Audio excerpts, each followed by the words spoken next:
I am Freedom Force Frank, Canuck Cowboy, Freedom Sniper. I'm here to tell you, the Freedom Force Dog Squad is here to stay. Here to stay. All right.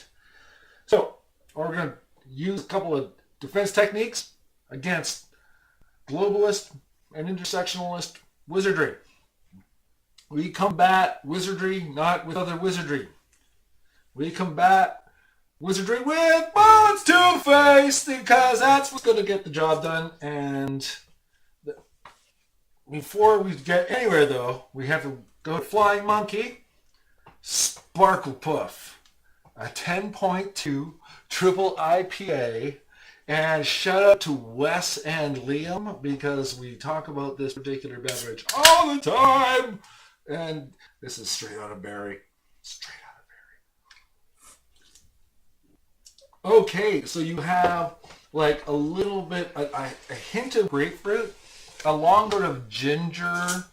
Not well, but it's not. It doesn't really insist upon itself very much. It is way more refreshing than it sounds. The alcohol content is not bracing, and if someone told me this was 5%, I would believe them. So, wow. Refreshing, and it'll get you hammered. Sparkle Puff, Flying Monkey. If you knew how much money they were giving, oh, it's ridiculous. Isn't that right? That's right. So, woo! Oh yeah. Smash Atomic, also Flying Monkey, it's Flying Monkey. Oh! Save it. Save it. That's actually the save, yeah. Yeah, here's saying Flying Monkey, because they give us all the money our government has ever printed.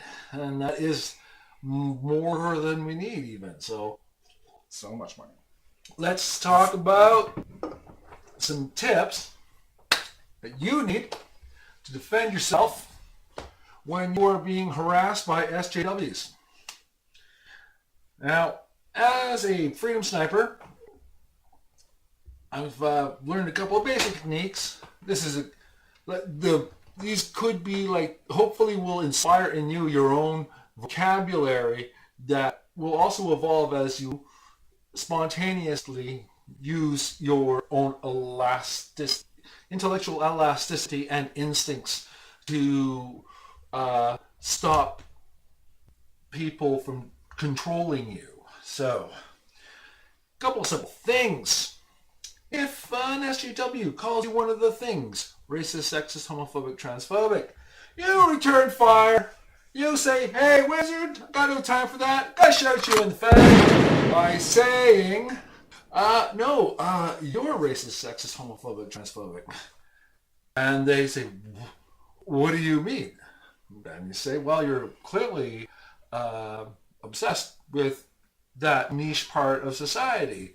And they'll say, well, no, I was calling you out. And then you say, well, no, I think you're actually obsessed with them because you use them as a means to try and control other people. And from there, if they still got an argument, you're on your own. But damn it, that's basically what all of those insults are. They used to be fighting words. Now they're this. All right, so what if somebody comes to you? This is another thing to do. In case you need to deal with the wizard spells. The wizard comes. He is trying to say, hey, 49% of people want this country to be completely free of whites by 2021. You go, hey, shut your face! Because that's not true. Most people are pretty nice, actually. And whenever you hear stats that are meant to debunk whatever you're saying, it doesn't matter if they're good or not, and it can be hard to tell, unfortunately.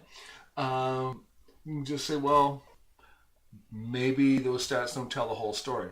Like in the same way that CNN story when that woman was yelling in after those race riots in America, and she was saying, we have to stop doing this.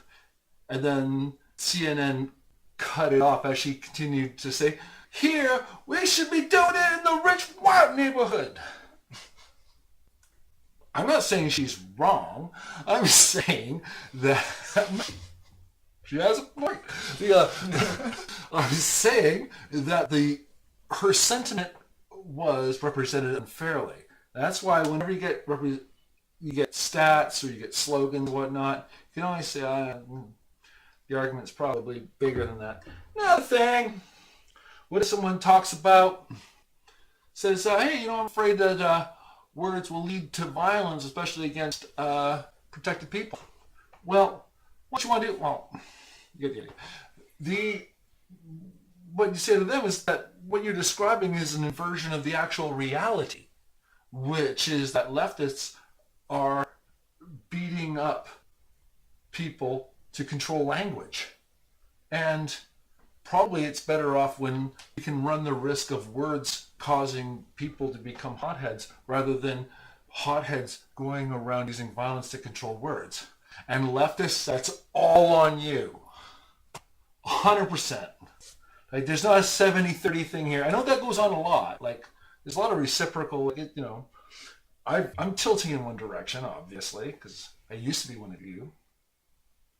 And, but on that one, anyway, I bogged down. I digress. One more for you. What if someone says, well, the government said you can't, say, for example, criticize those people? Well, the answer is, well, no, you don't do that.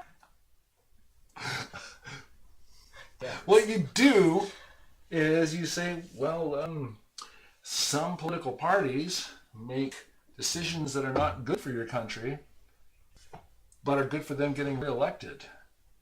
And that's a discussion that they may not want to have. I'm probably not talking to anyone who's a liberal who's surprised at Trudeau.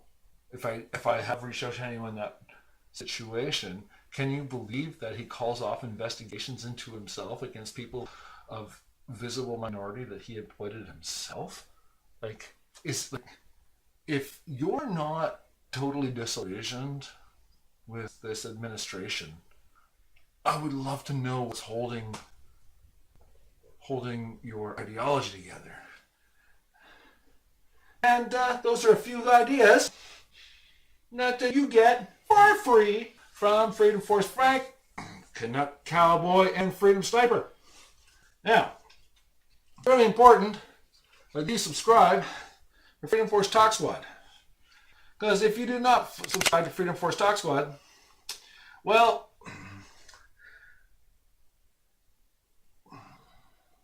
I've never tried to be funny with a gun before. Things always went different.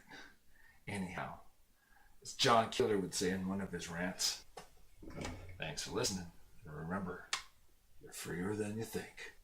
Cheers. And now the music goes, da-da-da-da-da, that was the video, da-da-da-da-da, that was the video, da-da-da-da-da-da, that was the video, da-da-da-da-da, that was the video.